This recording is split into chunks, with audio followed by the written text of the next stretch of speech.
see anyone for what that matters. Yeah.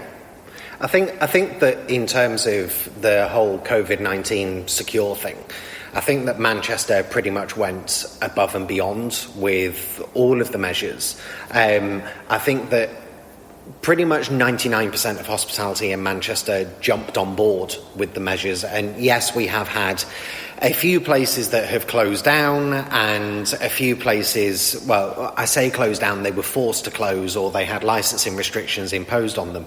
And, you know, those places, to be fair, if you're not following the guidance and you're not following the regulations that are there, then I have to be honest, you don't deserve to trade. If you can't follow the same guidance that everyone else has put in place, and you can't go through the same things that every other business has been through, if you can't do the basics to keep your guests secure, then why the hell are you open in the first place? Because you should be providing a safe environment for people to go to. And whilst I disagree with all of the lockdown measures because I don't think they're targeted in the right areas, that's my personal opinion, professionally, I actually think that most businesses have gone far above and beyond what's expected of them. Some businesses did not understand the regulations and guidance. I mean, I've read through about 400 pages of guidance through everything from using a lift to touch points and door handles, and it's quite insane when you get into that level of detail, but you have to. And if a business is not prepared to do that, then I'm sorry, you do face the full wrath of everything that's coming towards you, because you have a basic obligation to the security and safety of your guests. It's part of a licensing requirement. I have nothing more to say on that. I mean, the scenarios are good. Yeah. And it's always okay to say, if this, then I do that. In an ideal world situation. Well, yeah, I mean, but what can it be done now? Yeah. I mean, it's so many jobs. And I mean, literally, how do you expect that the economy won't survive? And it's not only for hospitality, because imagine if you have, like, how much is the percent of hospitality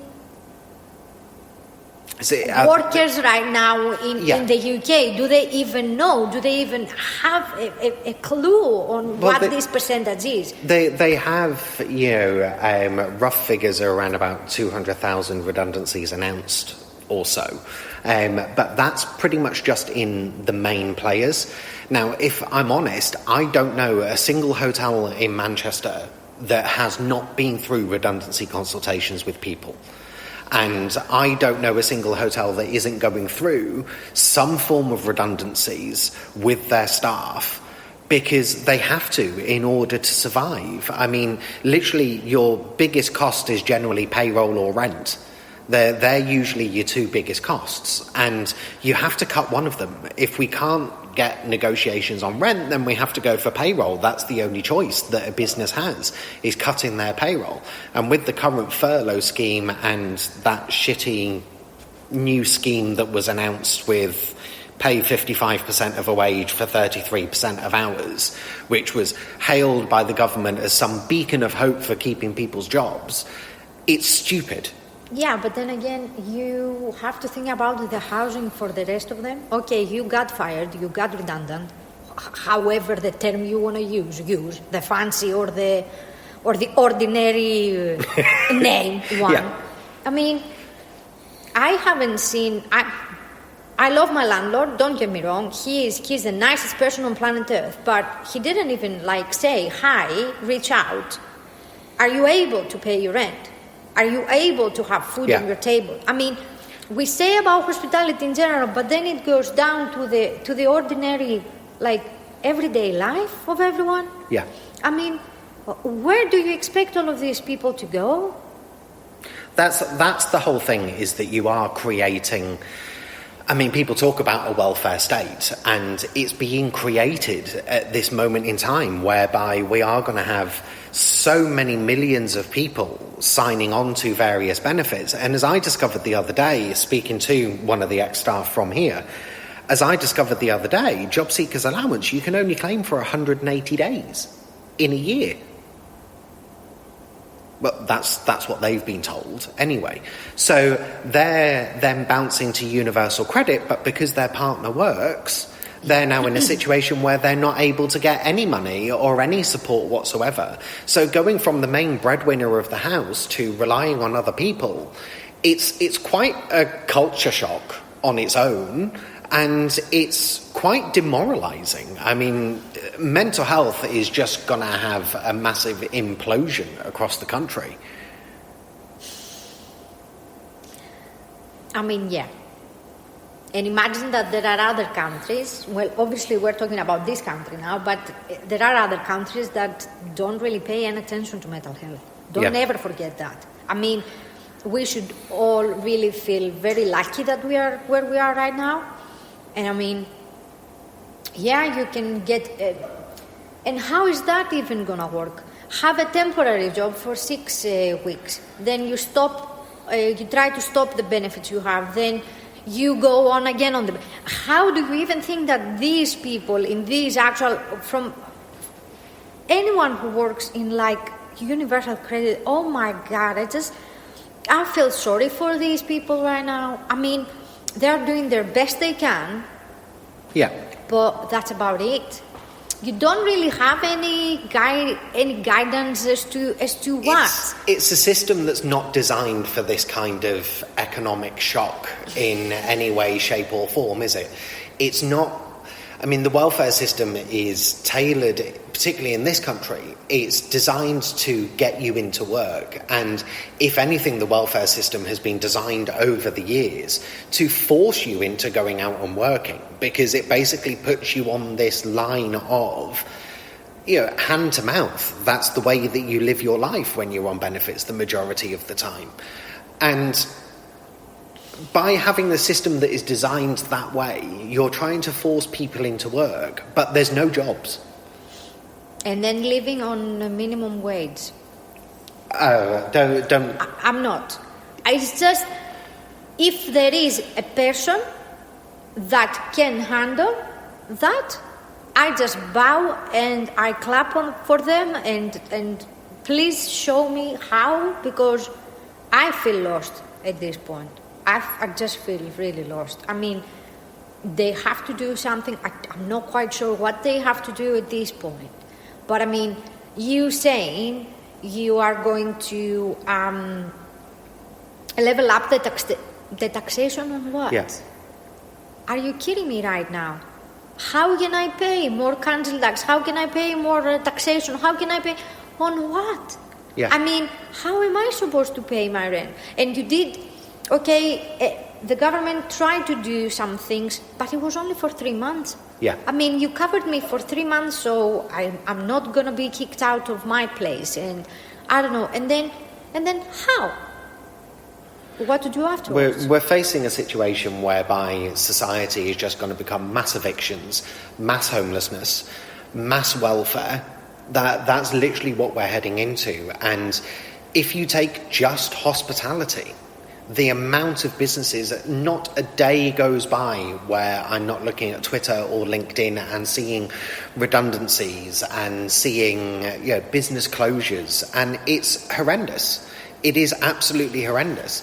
And it sounds quite bad to say it, but being in the position that I'm in, I literally am sometimes sat there thinking I'm quite thankful that we've already closed.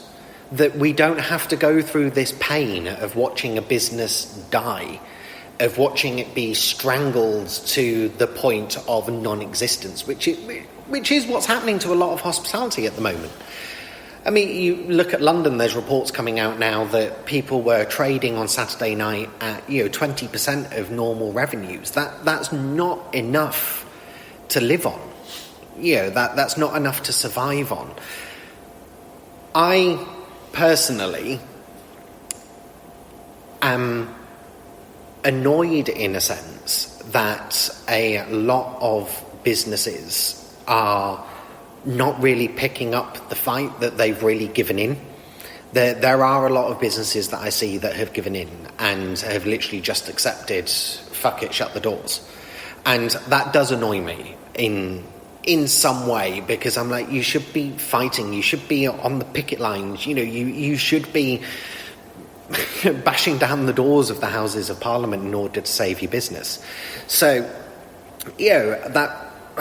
it's quite an odd one for me, and I have this weird sort of thing in my head, which is, on one side, fight for your business, but on the other side, what's the fucking point?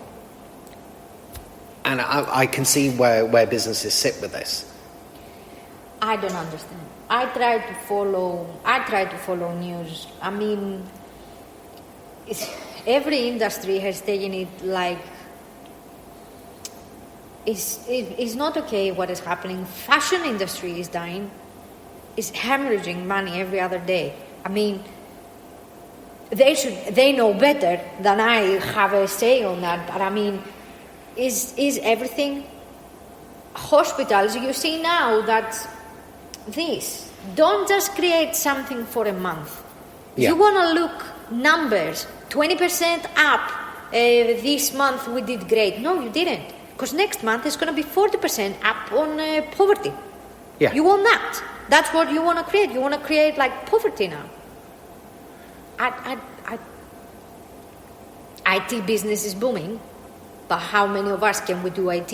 Yeah. I mean, I can't. I know for a fact I can't. I wish I could, but I'm not. I'm not that person, unfortunately. Moving on just from that, in terms of lockdown, so Manchester Christmas markets being cancelled. Now, that was a necessary evil. To be fair, we had this conversation back in June, July. I believe I was the first person to tell you that this is going to happen. I think I was sure in my heart that is not happening. I knew it. I knew that literally for them to follow these guidelines, it would literally have taken the whole city to become a market street. Yeah. I mean, you couldn't have done that. You couldn't. I mean, how are you going to police it, first of all? I mean, how are you going to make sure that people are maintaining social distance? Your food and drink stalls, I mean, it's notorious in Manchester that the markets get packed, and I mean heaving packed to the point where the food and drink area, it does feel, as a local, it feels pointless to go to it. Yeah. Because you literally are going to an area to be packed in with hundreds upon thousands of other people who are all jostling for space. You can't really find a table or a chair to actually sit at or stand at. You can't even find an empty pavement to walk on. You are talking about chairs and things like that. Why? It's like a fairy tale you're talking about. I mean, it is something vital for the city. We all knew that. Yeah. But then again, Manchester, you have football. Mm-hmm. Football is shut down. We don't even know how they're going to cope. I mean, Manchester's a massive event city, isn't it? That's what it is. Exactly. And we have large events, I mean, even small events are not happening. You have theatres not happening. You have live performances not happening. You have the arena not open. You have, large business events. They're not happening. You have all of these parts of the event industry, such as your sports, etc. They're all not happening. So literally that leaves Manchester with tourists. And God, I actually said tourists like it's a really bad thing then. But it left them with tourists. Yeah, but tourists won't come over here for this. People don't come here to see Manchester. They come here for an event or for sport. For the man to go and watch the football, to the woman go to Primark. I mean, that's it. Or go to the high end of Manchester and go to Selfridges and House of Fraser. Yeah. I don't really want to promote anything more than that. But how many times working in hotels did you get asked, where are the designer outlets? Where's the designer area? Where's this? Where's that? And imagine if they had to, I know they have minimized, like they have kept the numbers to the minimum for Trafford Centre, but then you have Cheshire Oaks. Well, what